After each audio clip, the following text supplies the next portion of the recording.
I would get an idea, and it was almost like I had to have a responsibility to it, because otherwise it would haunt me. So I would start with an idea for a show or a screenplay or a story, and I was compelled to write it. I compelled to follow through. Welcome to Making It. I'm your host, Terry Wallman. This show is about creating a successful life and what that means to me and also to my guest today, author and former CBS executive Paul R. Friedman. Paul Friedman, welcome to Making It. Thank you, Terry. It's great to be here. It's great to have you here. I'm so excited to talk about your career, your journey, and mostly your book, which I've already read and I loved it. And I was hoping to love it because we've known each other for years and have always supported each other's careers and art. But this was your first novel that you wrote and released, and my expectations were high, and you exceeded my expectations as a writer. It's just a beautiful book. So thanks for writing it.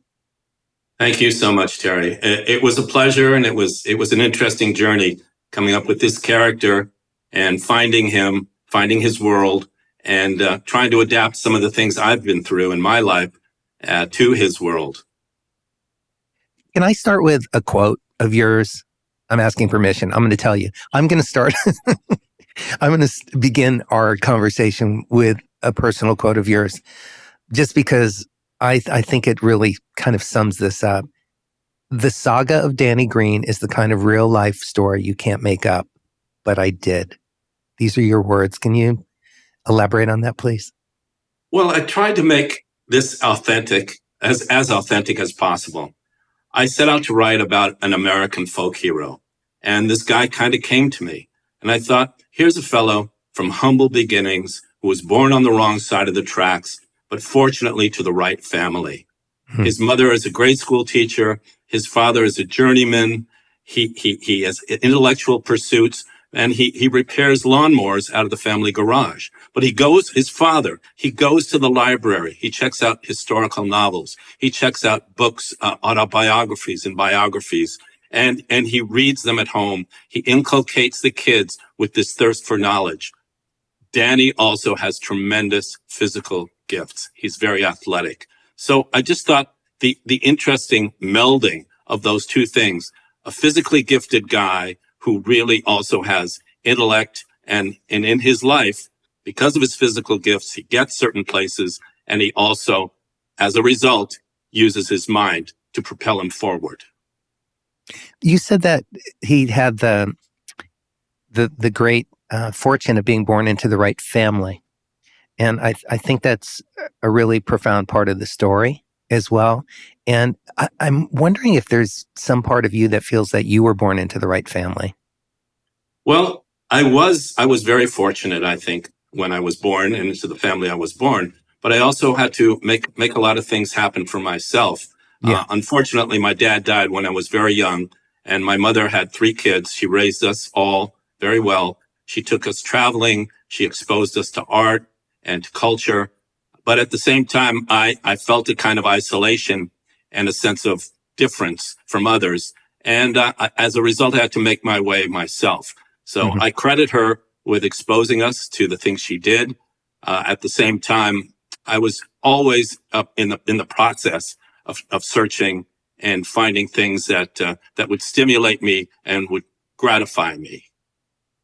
And you mentioned travel. And your mom took you extensively, you and your siblings, through Europe, and you met famous people along the way and just saw the world at a young age. And that is a pretty remarkable experience, and in so many ways must have really informed your whole path.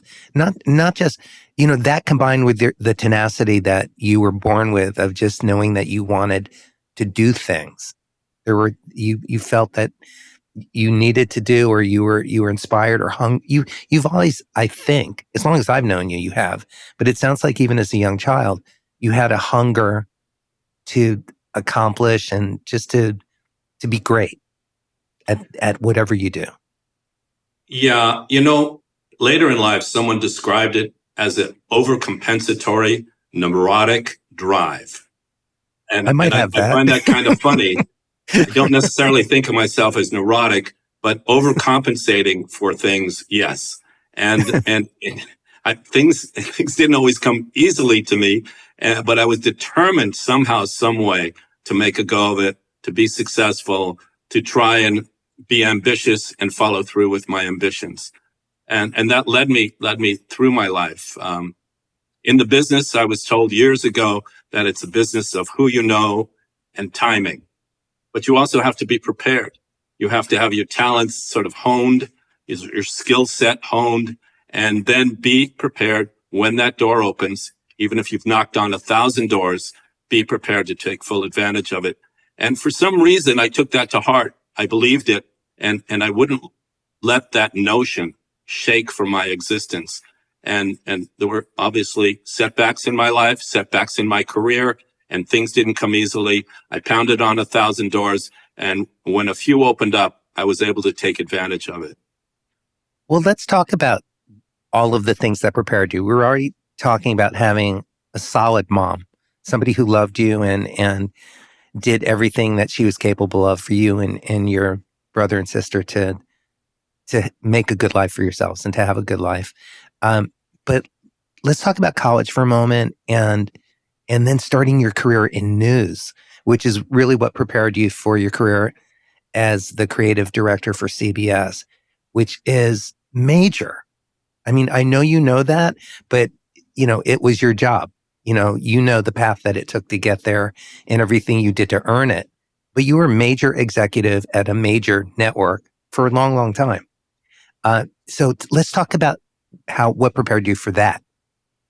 Well, my preparation came in the form of obviously schooling, and I was a political science major in college. But I did have the acting bug. I wanted to work as an actor. I wanted to work as a writer. And I thought, well, while I'm in school, I don't want to graduate with a degree in theater arts. I better get a sort of a background in something that has substance. People were telling me, you're articulate, you could be a lawyer. I didn't want to go into law. I was very fortunate while I was in school to find an acting workshop that I attended. And this was something that was a life changer for me. The guy who ran the workshop was extremely intelligent, very capable, smart man, and very powerful as an individual. So he was instrumental in helping me understand what life was about and how to make a career as a performer. I read the great plays, William Inge, Tennessee Williams, Arthur Miller, Neil Simon. And that began to teach me about structure, how to write, and how to interpret, how to create things. I didn't start in news necessarily. I started in entertainment, but when I moved to New York, I got an opportunity to write promos and a news headline service for the CBS Evening News. Now, that is something, as you say, helped develop me, prepared me, because every day you have to write on deadline. And I liken that to going to the gym. It was like doing curls. Every day you've got to do those curls. And I developed the muscle where at a certain point I was able to write on demand. And that helped me throughout my career. That experience of you working in the news in New York, there's nothing, I know from my experience working in film and television as well and being on stage performing, there's nothing in any class that I ever took or any book that I ever read that can prepare you and provide you with that amazing experience of just being in the fire of deadlines, especially working in New York on a news team. So you've mentioned to me before that, the consequences were high. Like if you didn't deliver a clear, on time, concise haiku of what they needed to say when they were reading their teleprompter, you might not be there the next day. Well, might not. You won't be there the next day. Right. But I'll tell you a quick story. When my very first evening working with Dan Rather, who many people will remember was the anchor of the CBS Evening News, I was standing behind the camera, listening to him read the copy, going over it, and I had my arms folded like this, and I was just casually listening to him, hoping that everything would go fine. When I left the building that evening, my whole left side, I thought I was having a heart attack. I couldn't move my arm. The muscles had seized. I went to Roosevelt Hospital. I said, I think I'm having a heart attack. Wow. They put me on an EKG machine. The doctor walks in and he says, Mr. Friedman is looking at the readout. He says, do you jog? I said, yeah, I run. He goes, you have a very strong heart. Now, were you under stress today, or did you eat something that really didn't agree with you? And I said, well, yes, I was. We rolled up my sleeve, looked at my arm, and I had been pressing so hard here that I had left imprints. And I thought I was being relaxed. I thought I was being casual. Meantime, I had caused these muscles to seize in my arm. And I couldn't move it because I had pressed so hard without even knowing it. It was essentially a white knuckle flight my first day working in this very intense situation. So after that, of course, other things occurred, but I learned to relax a little bit more, take things as they came. That's not as easily done as said, learning to relax under that kind of pressure, because it is real pressure.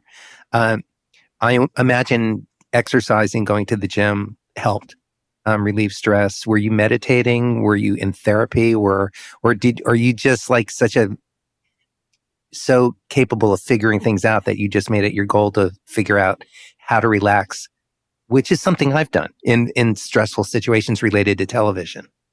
Well, I was fortunate that I kind of got hooked on exercise. And at the time I was living on Central Park West, very close to the park. And the park, there's a beautiful reservoir and a jogging track around it. And I used to jog around that park. I used to sprint the straightaways and jog and sprint and jog. And to me, it was a great relief. It was a great relief for any anxiety I had. And I thought it was a healthy way to build up my spirit and my body, and at the same time, get rid of the stuff that wasn't good. So I was fortunate that I kind of discovered the adrenaline rush of exercise. Were you also playing tennis back then? Because I know you're an avid tennis player and paddle tennis player. Yeah, I played a lot of tennis when I was younger. And then in New York, it was a little more difficult because courts were kind of hard to come by. But I did play tennis. But mostly, I think what was allowing me to stay somewhat healthy in that environment. I mean, when I got to New York, I was just amazed at how much input you're receiving all the time. I know for New Yorkers, this is going to sound very naive, but I was a kid from California, and I thought I had a lot of energy and a lot of get up and go. But you step out onto the street, and you're inundated immediately with stimulus. Right, sound sights, people bumping into you. Right, everything. Well, not just that, but it affects your personal life. It affects your professional life. So there's really no let up unless you can find a kind of escape valve for the steam that's building up, or you take yourself out of the city for a vacation or for a weekend and recharge your batteries. But I was obviously in a very high stress situation, and there was a lot of demand to come up every day with creative. But that's okay. It was fine. I loved it. I loved it. Well, and so when we first met, you were already a CBS executive, just constantly coordinating and leading a team of other creatives and group of people to put out TV commercials to promote all of the CBS shows and everything that entailed. That was stressful too. And it was rapid fire. You know, I've watched you at work. But one of the other qualities, and you always exercise through that period that we've known each other as well. So that continues. But you have a sense of humor. Like you sort of kept a lightness. You brought a little bit of, you always managed to bring a little humor in, and it worked on me too. You know, when I had to stay up all night to hit a deadline, when you asked me to write a piece of music for a commercial and I came in and we looked it over and I said, when's it due? And you said, yesterday. And I laughed and you said, no, really? It goes to air in an hour. We're using the temp music. You need to have this done as quickly as possible. But you made a joke about it too. And it just sort of made it more doable for me. Well, yeah, again, I was very fortunate to maybe have a little bit of a sense of humor, or even find people in situations where we all were able to be in the same boat together, but also were able to have a good laugh. Because after all, I mean, come on, we're very fortunate. I was very fortunate to work in the business as long as I did. And when I met you, I wasn't really leading a team per se. I was a writer, producer, scrambling, and at the same time, managing, sort of conducting certain things, whether it was a mixing session or whether it was an editing session, or writing session, all under the constraints of time and the clock ticking, of course. But it was great. It was fun. And I got to say, I found that working in the on-air promotion and the marketing department was probably one of the only areas inside the company where you could be creative every single day. Right. Every day. I mean, I wasn't in the accounting department. I wasn't in sales. I was creating on-air promos, and we were putting forth creative energy, and what I was doing and what the team was doing was going on the air that night. And that's pretty heady stuff. That's really heady stuff. And I say, Terry, it's funny because we used to work in these different time constraints. You're in an edit room and you have to turn out a 20 or a 30-second promo. And it takes you a couple of hours to do that. Now you fracture those seconds into frames. There's 30 frames a second. I don't want to get too technical here, but the point is You're spending time cutting 10 frames off, 15 frames, 30 frames, what have you. And at the end, you end up with 30 seconds. Now, that's sort of working at a very micro level. Then you take that spot and it gets satellited out to the universe, to the American public, and 120 million homes, and talk about communicating on a macro level. Right. So you're constantly dealing with these different time clocks. There's the micro, and then, of course, there's the macro. Which I believe that carries over into your writing approach, your perspective to writing. And by the way, you've always written, not just 30-second spots, which is creative writing in my book as well. It's like writing a pop song, trying to get it done in 3 minutes and really, think of work on the micro to achieve the macro effect of touching millions of people around the world. But you always were writing your fiction and screenplays and things like that on the side too, which, so my two questions are, how did you balance that? How did you find balance with such a really busy schedule, which didn't end at 5:00? Because, if you were doing promos for the Grammys, well, you were at the Grammys as well, or at the rehearsals or things like that. There were extracurricular opportunities or requirements to the job, however you viewed Oh, them. yeah, that was terrible, Terry. Terrible. I had to go to the Grammys. I had to go to Grammy rehearsals. Yeah, it was my tough. God. And and listen to Santana perform over and over again while he was rehearsing. In the front row, right? Smooth. Yeah. I mean, yeah, it was, no, come on. You're right.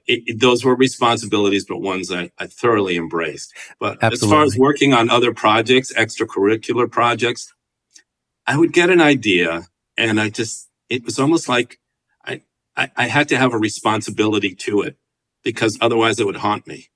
So I would start with an idea for a show or a screenplay or a story. And I was compelled to write it. I compelled to follow through and at least get it out of my head so that it wouldn't be spinning around in there, and at least have something tangible, a screenplay, a story, something that then was no longer just a notion. It was there, it was done. And even if I had a stack of unsold screenplays, which I do, I still felt like I accomplished something, and Mhm. it wasn't just feeling like, oh, I'm just spinning my wheels. That sounds healthy.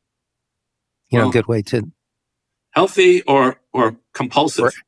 compulsive, I don't think possibly accurate. I don't think I'm compulsive, but I try and have a healthy balance in my life, of course. Right. But Right.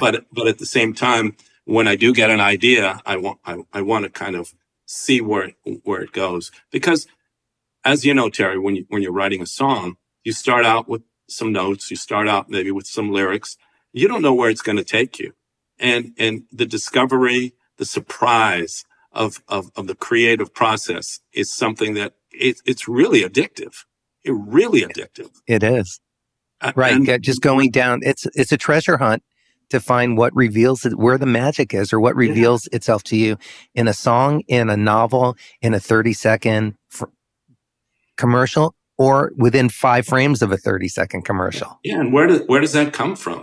Where does that come from? And when it's there, when it arrives, in my case, I think it was just a matter of the practice, Right. practicing writing, practicing acting, and then the practice sort of led to my subconscious, and then the subconscious gets a chance to emerge, and next thing you know, you've got something that you can grab by the tail and run with. Right. But who knows where a lot of this stuff comes from? I think you know that, and I think a lot of pop performers will say, I was just a vessel for this song. I'm not sure where it came from, or who gave it to me, or who guided Mm-hmm. me, but I feel that way sometimes. Well, absolutely. And I'm in agreement with you on that. But I know that literally you were a vessel for your new book, the book that we are going to delve deeper into in a moment, because it's not the book that you originally started writing, and because I heard you speak at a book signing about it, and you said that, and I found that so profoundly interesting because I could relate to that artistically. You start with an idea, but when you really open yourself up and follow where it goes, sometimes it's a whole nother song, it's a whole nother story. Mm. And you were experienced enough, I was going to say wise enough, but it's truly experience to know to follow the magic, follow the creativity and see where it leads Well, you. like you're saying, Terry, when the characters start talking, they start taking you in a direction you maybe hadn't anticipated. It's an odd thing, and I found myself just going, yeah, I'm not going to fight you. I'm going to let you go. I'm going like Right. you're a wild horse who's going to run off, run up through the corral gates, and you're going to take off on your own and see where it leads us. Now that doesn't necessarily mean that ended up the way the story went, but I wanted to know where it would lead. And generally speaking, it led to new interesting places. Meeting characters, meeting other characters discovering things in their lives that led them to other characters. And I did a lot of research for the book Right. about boxing, about life in New York, about travels in different places I had been, but also places that I wanted to write about. And then you just kind of let it filter through your mind and see what the character does when they're in that situation, when they're confronted by that person, when they're stimulated in a moment. So again, likening it to composing music, it's a one brick at a time thing. Right. You're writing a word, the word leads to a sentence. I mean, this is so obvious. Sentence to a paragraph to a page. Next thing you know, you've got something, at least something you can start with and then build off of. And the rewriting process, of course, is extensive because for me, whatever impulse I had and whatever emotional response I had to the idea, it's not important. It's important to me that you are impacted by it, that you have the emotion. So after the initial rush of creativity, you have to go back and in the cold light of day, look at what you've written. And is this going to make sense? Are people going to respond the way you want them to respond? And then that becomes a certain amount of craft involved with the process. So inspiration, and then of course, perspiration and craft. It's so true. Do you, is it hard for you to practice not judging your creativity? Or is that just another like curls at the gym? You know how to write and not judge it and then go back later and, like you said, craft it, rewrite, edit. But the actual, I would imagine, my guess is that once you're in the moment of the people in the story actually expressing themselves to you through you, you truly are a vessel. You just move paper. Is it paper and pen, pencil and pen, or is it a typewriter? What's your No, writing method? I work with a. I mean, I'll write notes all the time. I'll keep Yeah. notes, but Hmm. basically, and if I'm traveling or if I'm walking around and I have another idea, obviously I'll jot it down because I don't rely on my memory to always remind me what Right. idea I have. But if I have a little note, then it'll trigger the memory. But Right. no, I've been writing with a word processor. I've been writing with my computer now for a number of years. And as far as judgment goes, it kind of has a negative connotation, and I don't judge what I've written so much as feel like I can make it better. Right. Yeah, that makes great sense. There's a lot of clarity to what you just said. Um, I want to shift back on something just that I'm curious about, and then we will continue really deep diving into the book. But this is just so much a part of your journey. I had mentioned in the intro that you were involved in the three biggest reality show franchises, Survivor, The Amazing Race, and Big Brother. Was there anything that you took away from that experience of or a favorite memory or something you're most proud of from those years of working on those shows and kind of really propelling them and promoting them?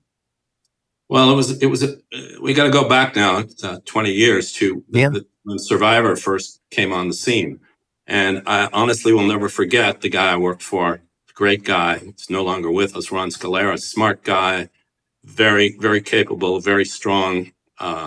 He came to the office and he said, we're sitting around and he says, hey guys, what do you think about a show that's been proposed where we drop people on a deserted island. We don't give them any support. We don't give them any food. We don't give them any shelter. They have to kind of make it on their own somehow. They've got to build civilization on their own. And we all just kind of sparked to the idea. We said, yeah, I mean, we've all read Treasure Island when we were a kid, or we've seen that New Yorker cartoon where there's just a little deserted island with one palm tree and two guys standing there. And we've all thought, what would I do if I mean, I think most children have, or adults, teens have this notion. What would I do if I were shipwrecked on an island? How would I survive? How would I find food? So anyway, the notion was something that sounded really interesting. And then when we launched Survivor, it was a Wednesday night in the summer, early summer of, actually, I think it was just in May of 2000. The show did pretty well the first night. But somehow, some way, this it caught on, and we were in this driver's seat in the marketing and the promotion department of pitching it in such a way that it was getting people so excited. At that time, the summer was considered a wasteland for television, for network television. It was mostly reruns, and Right. to come on with a new show in the middle of summer, the reason it was considered somewhat of a wasteland is because people felt nobody's watching TV in the summer because they're out doing things with their family. The days are long and they're not going to be home. But Survivor obviously changed all that forever. And That's amazing. week, It changed television. it really was. And I'm not taking credit for it. The show itself was astonishing. But I think what they discovered about the show while they were putting it together was the relationships between people, the interaction, the backbiting, the alliances. Even the word alliance wasn't even in the common usage with regard to shows. The different people formed alliances, and then they had to vote each other out. They had to betray each other. So it was watching human behavior through a microscope or through, and that was something that intrigued people. And of course, you have to have a rooting interest. So there were all these different characters, and people who watched the show were able to get involved, to find a character that they could relate to, which gave them access to the show. So in the first couple of weeks, we started building an audience, and we're writing things like, if you're not watching Survivor on Wednesday, what will you talk about on Thursday? It's great. It even got to the point where we said, I wrote a line where it said, if you're not watching Survivor on Wednesday, you don't have a TV. Now, who am I talking to there? Because if you don't have a TV, you're not getting this message. So right. there's a ridiculous absurdity. And then for the finale, they weren't even sharing any footage from us, from the production company. So we wrote a line, want to see a scene from the finale of Survivor, and we stopped the music. So do we. I mean, even the network is in the dark here, which just made us all part of the same kind of fun experience. Conspiracy. So the show did well. So these are just, you're asking me for a memory of that situation. The show did well. I think it premiered with 5 million viewers, I believe. But in 13 weeks, we had 55 million people tuning in for the finale. Phenomenal. So, I mean, so it's just the summer of Survivor, and we just jumped on the wave, and we're hopefully able a little bit to push people along, encourage them, and get people excited about the show. Let's get back to the book, because here's what I really want to talk about.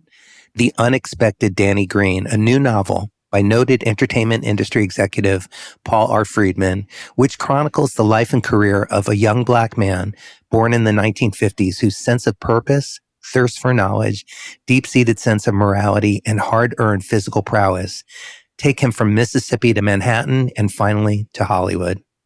The saga of Danny Green is the kind of real-life story you can't make up. What makes Danny and his story so unique? He's a physically gifted kid, but he's also a smart kid. Well, he's more than physically gifted. He becomes a world-class athlete. Yeah, well, yeah, but that's not something he knows when he's young. Right. Most of us don't realize some of the gifts that we have, and don't realize kind of the potential that we have until it starts getting maybe encouraged or it gets developed. So when an athlete first, walks into school, he doesn't know if he can necessarily hit a baseball or toss a football, but he starts to realize what his gifts are. Danny's gifts are physical at the outset. He has an older brother, and I have an older brother. I think if anyone who has a sibling, older or younger, there's a certain amount of hopefully healthy competition in the home. So he and his brother share a bedroom, and they compete against each other. Danny's great in sports in school, and one day he happens to walk past this old building, and he hears the sound of leather hitting against other leather, and he's drawn in.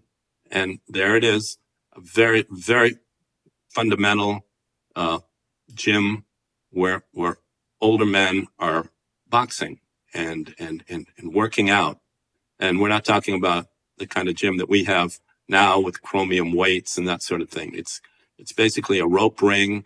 Canvas is stretched over some wood, and the floor is cement, which they wash down with a garden hose at night.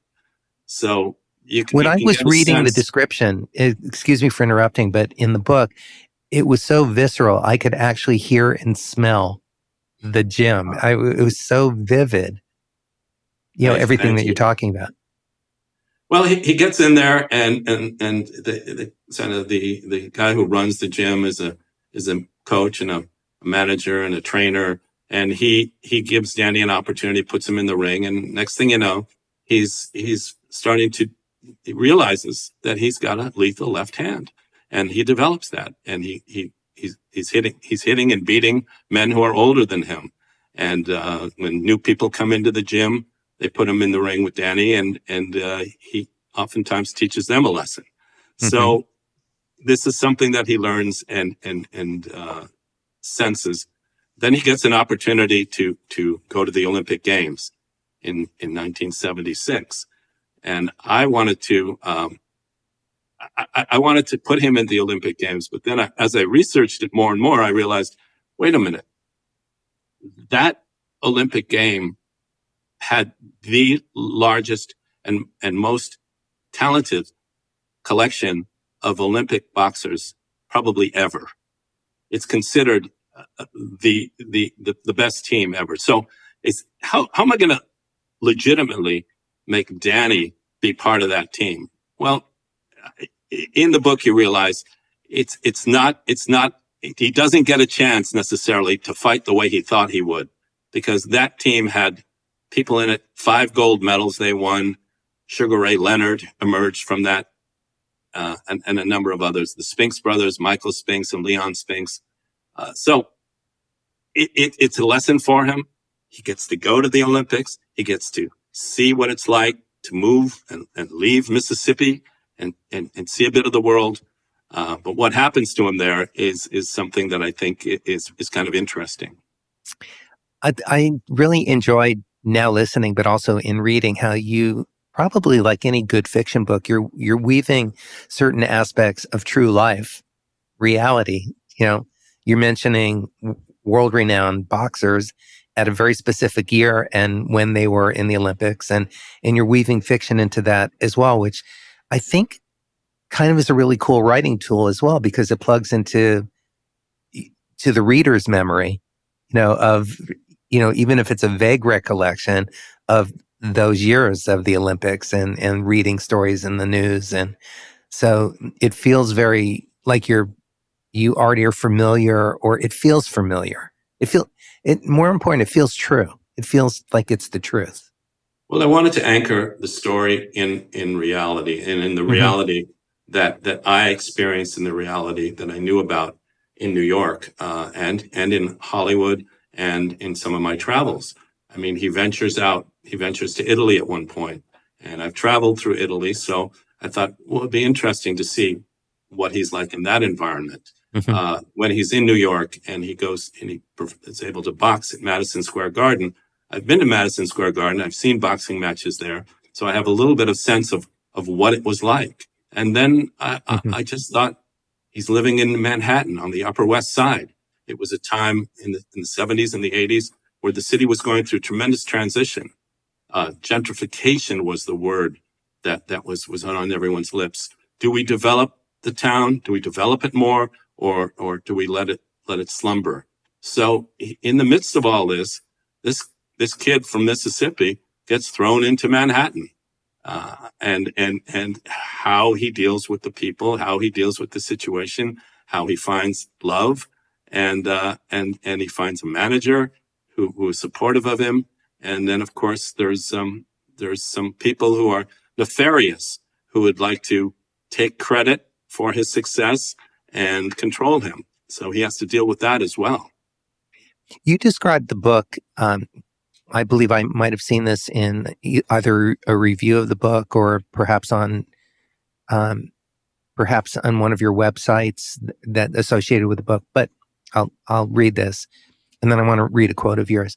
Danny Green is a man who was raised to value intellectual curiosity, empathy, and integrity above all else, and who is then able to parlay those qualities into an unexpected yet completely believable ascent to personal and professional greatness. The thing that you have said is it's more about the intention of the book. I'm hopeful that everyone who reads this book will see a part of themselves in him and be inspired by his rise from the humblest of origins to the pinnacles of success. That's a beautiful statement. Well, thank you, Terry. I think we're very fortunate right now. I know we have a lot of issues in this country. We have a lot of issues in our society. But if given an opportunity, I think people have a lot of untapped potential in themselves. I think you and I have talked about this in the past. I think some of the problems with the anxiety that people face nowadays is they don't necessarily have a creative outlet. Not that everybody needs to play the guitar or write a book or dance, but throw a baseball. But I do think that having poetry in one's life, meaning something that stimulates you beyond the pursuit of the dollar, is very, very, very healthy. And I think that because people don't necessarily have that in their lives, they're lost sometimes. They turn to drugs, they turn to drink, they turn to other things to stimulate them and to fill in where they're not fulfilled. I think obviously money is good. Everybody needs money. We all want it. But there's too much emphasis sometimes on just the pursuit of the dollar and not pursuit of something that gives you gratification. Gratification in the sense of true gratification, something that brings you fulfillment. You have it in your life. We're fortunate when we do have it in our lives. And I'm hopeful that people who read the book might be inspired to think that you can achieve, you can aspire, and you can feel more fulfilled. And the irony in all of it is that if you are that type of person, oftentimes the money will come. I've heard so many people say that, in 6 years of interviews on this podcast, don't focus on the money, focus on being great, like be the best. And that will follow. That falls into place when you live your life with integrity and focus and passion. It's Terry, great to hear you say that. Precious words. Those are precious words, and they're not just words. When you say that, I truly feel that from you. Those are really, really important notions, and that's what separates us from others in the animal kingdom. That we do have consciousness and abilities and imagination, and we do want to be more than what we are. So I think for the most part it is available to us, and it's just we have to go out, seek it out, and then add a little discipline so that we are able to devote some time to it. That's kind of the key. Right. That's that muscle memory you're talking about. Like I said earlier, why did I write different things through the years while I was still working? Because I felt the responsibility to this idea that floated through my head. And then as a result, I go, wow, it feels good to have done that. And again, not everything I've done has been great at all. But you kind of stumble, you walk around, you hit the wall a couple of times, you hit some obstacles, you abandon projects, but there's tremendous gratification in seeing things through. You're reminding me that when I was in high school, they had part of the day was an experimental program where we were given a lot of freedom to kind of design what our time and whatever it is that we wanted to learn about and how we were going to learn it. And it was supervised, but extremely unstructured, a couple of hours of every day. And the basic concept was they wanted us to learn how to fail so that we would also learn how to pick ourselves up again. Like not everything needed to be a success. We just needed to have an idea, develop the idea, create a plan, surround ourselves with other people to support that idea, and go for it. And if it doesn't work, adjust, continue, thrive, and maybe try something different if that's not working. But I remember one of the teachers, it might have been the principal of the school, saying, this is a program where we want our students to understand the value of knowing how to fail and not having it stop you in your tracks. Well, it's interesting you mentioned that because in my case, it was sports and it was tennis. And in Danny's case, it's boxing. Right. And what tennis taught me was how to function under pressure, how to lose and come back and fight another day, how to win and be gracious, how to be down. I think that's what sports teaches people, individual sports. And I think that that's really important for a child's development, that they know how to rely on themselves. They know how to go a certain place. They know how to develop their skills and see where it's lacking. In my case, I hit a forehand and I miss, and I make an adjustment. If I'm winning in a set, I try and keep that that channel alive. If I'm down, where do I go within myself? And so that was my experience. And that was also something I was able to bring to my career, because there was really nobody there to support me or tell me, what I was doing was right, or even encourage me. You have to find that yourself. So there's a certain amount of self-direction that goes into that. I think you have it. I think most people have that, where you really have to sort of sometimes knuckle down. And in the case of Danny Green, he's facing not an opponent on the tennis court. He's facing someone who wants to knock his block off. And what do you do in those situations? And how do you rise to the occasion? And then what does it ultimately mean? Because there's a certain point where he questions, is this really is this really what I want to do? Is this, because he's asked, hey, maybe you want to write a book or give a speech about you and your background. He goes, is it that great a thing to want to kill somebody? Not kill somebody, but hurt somebody in the ring and knock them out? So, we travel down these paths, and then we realize, wait a minute, where is this taking me? I mean, I had when I was younger, I had a tremendous amount of ambition, but it was a kind of blind ambition. I was headlong into things. I got to get here. I got to get it. I got to do it. Okay. Now what? Now what? What does it mean? Where is it taking me as far as becoming a better human being or a more enlightened human being? I'm hearing in my imagination as you're speaking the opening lines to NBC Wild World of Sports. Do you remember the opening? Sure. I think was it ABC, right? ABC. Yeah. The thrill of victory. The thrill of victory, the agony of defeat. Yeah. Yeah, the agony of defeat. And but you also know that those athletes, they pick themselves up and they get back up on the high dive and take another shot. Right. And I think clearly that's a lesson in life. I don't want to get too heavy, but I think that what people unfortunately do is they live in a certain fear. They live with fear, and the fear is fear of failure on some level. But the ultimate fear is death. We're all going to get there, unless, of course, the singularity comes along, which is a whole other thing, and we're going to be able to upload our entities, but live forever. We'll see. But if you can sort of grapple with the notion that, okay, we're going to die, then the little fears that we have during the day take on a lesser meaning.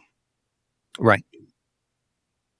And in some ways, you will live forever in the work that you have produced and the intention in which you've done it.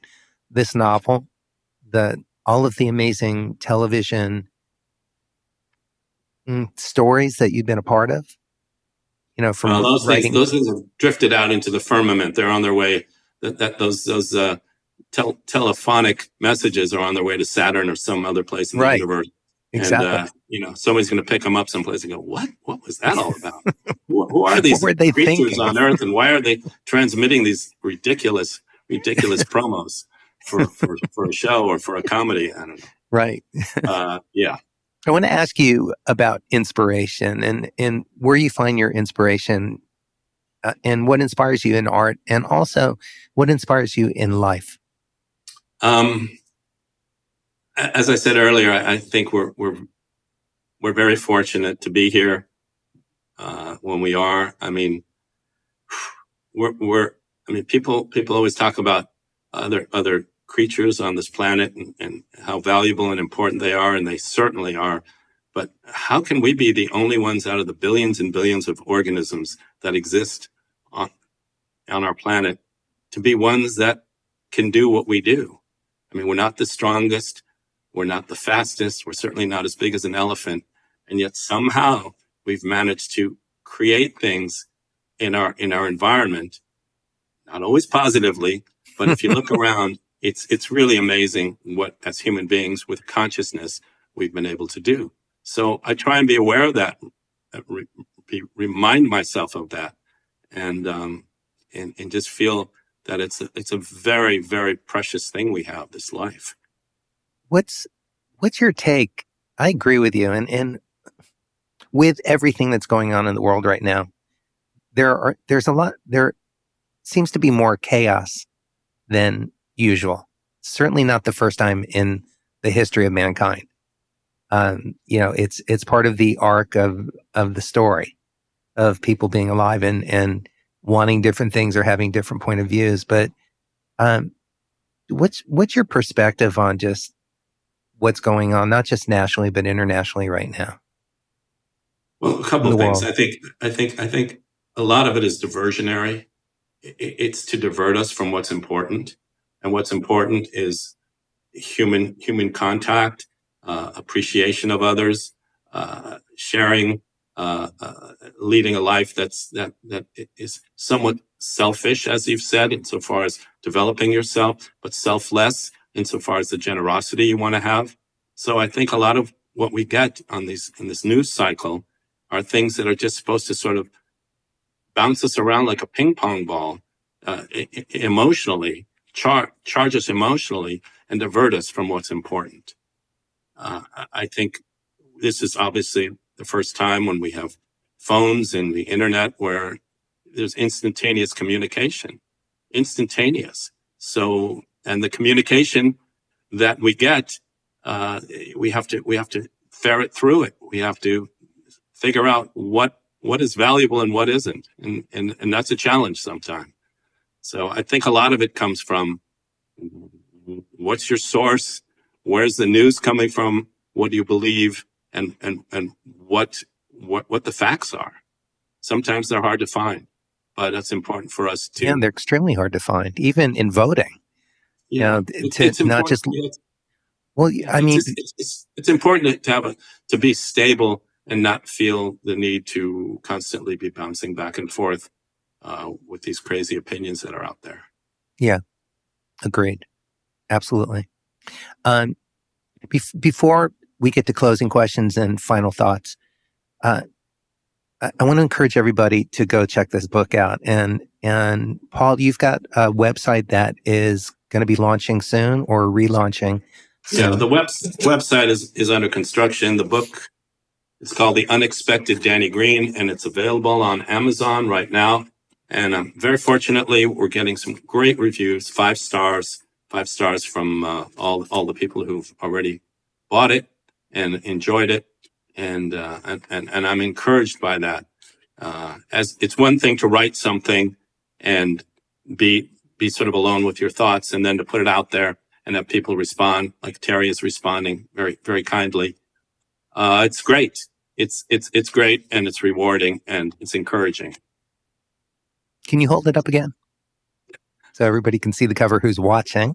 If you're not watching and you're listening, it's The Unexpected Danny Green. It's the kind of book that I actually slowed down when I got closer to the end because I didn't want it to end.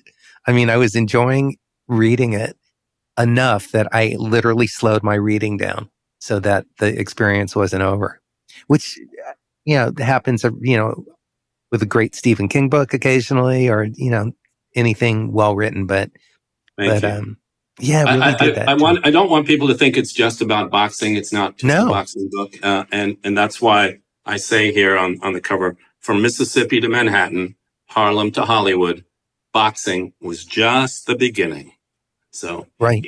That's where the journey begins, and it informs the book heavily.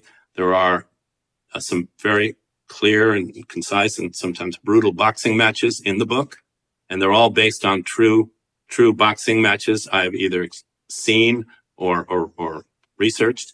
But there's also a life beyond the ring.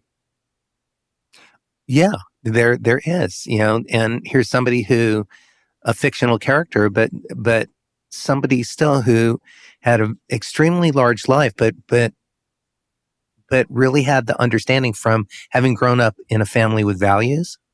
There might not have been much in that family, but there were great values and a lot of love. Where Danny Green understood the importance of having a life along the way, having love, creating family, the understanding the true value of friendship.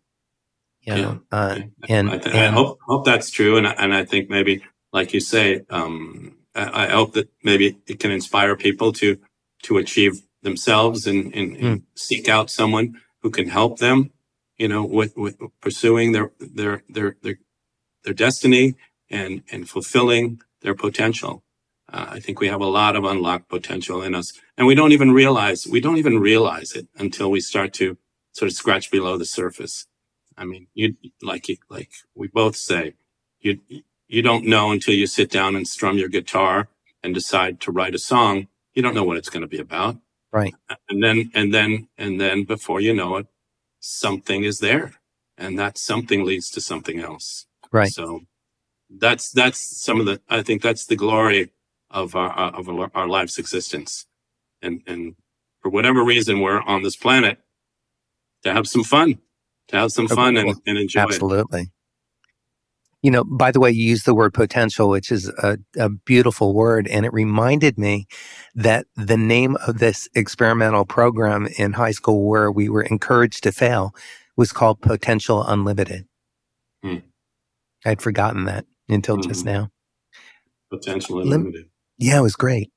Really great. And, also looking back, like I've spoken to some of the other students, who as adults we're still in touch with each other. Some I've maintained close friendships with, and other just through social media or school reunions every 20 years or whenever I make them. But for me and for some of my other friends, the ones who are a little bit more comfortable in the unknown, in maybe a little bit more creative, but also certainly heavy into being a good student. I always was. My parents were teachers. It was kind of beat into us the importance of education and the value of education. But there are a few people who look back on that experience that I've spoken to that said that was really a waste of time and it really sucked. And I just, all I did was get high, and didn't really accomplish anything. And I always found that kind of interesting. I thought it was great for me. I learned how to be self-contained and self-motivated and figure out how to learn something I wanted to know more about. And, but it takes a certain amount of courage or comfort or curiosity, perhaps, to be comfortable in the unknown. If nothing else, I guess school gives you some structure. I wasn't a particularly good student, but maybe there was sort of a certain seed or kernel of discipline that came from it. I wasn't particularly disciplined, but again, an ability to sort of take and focus and sit down and do something or go out and do something with a specific intent in mind, I think leads you down the path in life, and hopefully a successul path. But you got to take that path. It's like the one brick at a time and one step at a time. You got to get out there. And every time I've put myself into a new situation physically, taken some action that I didn't anticipate, something good has happened. Something. Wow. Has happened. I mean, when I picked up and moved to New York, I had nothing. I had $600, 2 suitcases, and a pea coat that had been secondhand. So I arrived in New York and was very fortunate to get my foot in the door, and then make sure that I wouldn't let go. Right. Yeah, that's really interesting and powerful advice on you're not forming it in the words of advice, but following that path. Like you just really you took a chance on yourself. And you have continued to take a chance on yourself through your entire life, and be willing to work for it. Not sit around and wait for it to come to you. Well, that truly is the thing. Like I said, you got to go out and you got to scrape and you got to claw, and there's no guarantees. When I got out of college, I really was, even though I'd worked weekend jobs and such through college, I was really thinking, well, I'm going to send out some resumes. I'm going to make some calls. People are going to no. Nobody cared. There was no justice out there. There was no equanimity. There was just a lot of closed doors and a lot of people who had their own lives and their own careers, and it was up to me to try and just break through. So I, I think we all have to deal with that struggle. Very few of us have things handed to us. So what do you do? What do you do with those setbacks, those disappointments, and how do you overcome them? That leads to my first of my three closing questions, which is, since the show's called Making It, what does making it mean to you both personally and professionally? I mentioned this earlier. I really, very early on, got excited about a sense of accomplishment and fulfillment.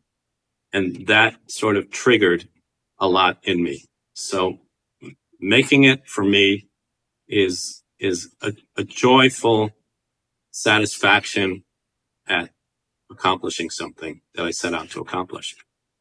When I used to run around the park, I would, when I finished, I literally would go like this. Just tap myself and say, great, you did that. You set a goal for yourself. You're going to run 2 miles or 3 miles. You did it. Okay. Mm-hmm. Now you can go take a shower and have a good evening. Right. So it just, not to leave yourself in sort of this nebulous place, but to actually set some goals, achieve them, even if they're the most minute goal, like running 2 miles. There's satisfaction in that. That's what making it is to me. And to allow yourself those moments of appreciating what you've accomplished. Just taking a moment. Yeah. Take a moment. Nobody's going to, you're going to, do your exercise, whatever it is. Your Peloton, your jog, your tennis game. Nobody's going to tell you what a great job you did. You got to give it to yourself. And you got to find joy in that. Mm-hmm. And that's the same thing with everything we do. And the other half of the question, professionally, it's also a very personal thing, because doing promos, by the time the show airs, you're on to another show. You're on to another spot. So you're constantly not feeling the satisfaction or the gratification. Oh, now I can relax. No, because there's another show coming up that needs to be promoted. And I worked in the news division. There's another broadcast, and that broadcast is tomorrow night. So there's very little time to relish the success. So you give yourself a pat on the back. Did your mom teach you that, or that's something intuitive? No, I don't think so. Because it's great. It's great that you're saying that. I love hearing it. Just allow yourself to gift yourself those moments. Just take those moments throughout the day of achievements, of things that you went for and you accomplished. And I think in our busy lives, we're always on to the next thing. And that's great. Absolutely. And we should be. Our lives should be filled with a lot of things, because we have so much opportunity to do different things. But we got to take a moment too, a little bit of introspection. I think that I find that for me, literally being able to sit quietly sometimes and take stock, interestingly, answers will come if I have questions. And you got to try and be honest with yourself. So am I really doing this properly? Do I really like this? Am I really happy in this situation? I don't know. Take stock. Ask yourself the question. You'll get the answer. Absolutely. Get the answer. My second question to you, Paul, is, can you share 3 tips for success that have driven your career? 3 tips for success. Persistence, preparation, and don't let anybody tell you can't do it. Beautiful. Amen to all 3 of those. My final question before your closing thoughts is, at this point of your life, with everything that you've experienced and everything that you know to be true, what would you tell your younger self? Well, I'd have people when I was younger that say, "Oh, you're gonna do well. You're gonna be a success." I'm like, wait a minute. First of all, I don't see that. Second, If I am, it's probably going to take a lot of energy and a lot of time and a lot of persistence, and it's not just going to happen. So what would I tell my younger self? Jeez, I don't know. Just enjoy it thoroughly. Enjoy the journey thoroughly, but don't get complacent, because if you do get complacent, it's probably not going to happen. Well said. Anything else you'd like to share with our audience or with me that we haven't had a chance I've to talk thoroughly about? enjoyed talking with you. Thank you, Terry. Me too. It's been a great pleasure, and I look forward to seeing you sometime soon. And I hope people get a chance to pick up the book and enjoy it. It's available on Amazon, as I said, The Unexpected Danny Green. And I think if you read the reviews, you'll see that a lot of people are getting something out of it. I've also had fortunate enough to do some radio interviews and get some nice reviews from various people throughout the media business. I second that. The book is called The Unexpected Danny Green. I'm a fan as well as a friend, but I'm a fan of the book. And I enjoyed it, and I think you will too. I want to thank you, Paul, for spending the time with me. It's really great to see you. I definitely want to get together in person, so let's do that and Absolutely. make that and I'm happen. a fan of yours, Terry. Don't forget, I'm a fan. I love hearing you play.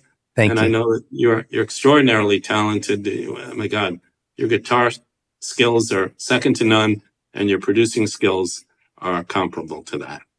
That means the world to me. Thank you. You know what you're doing, and you do it with love and generosity and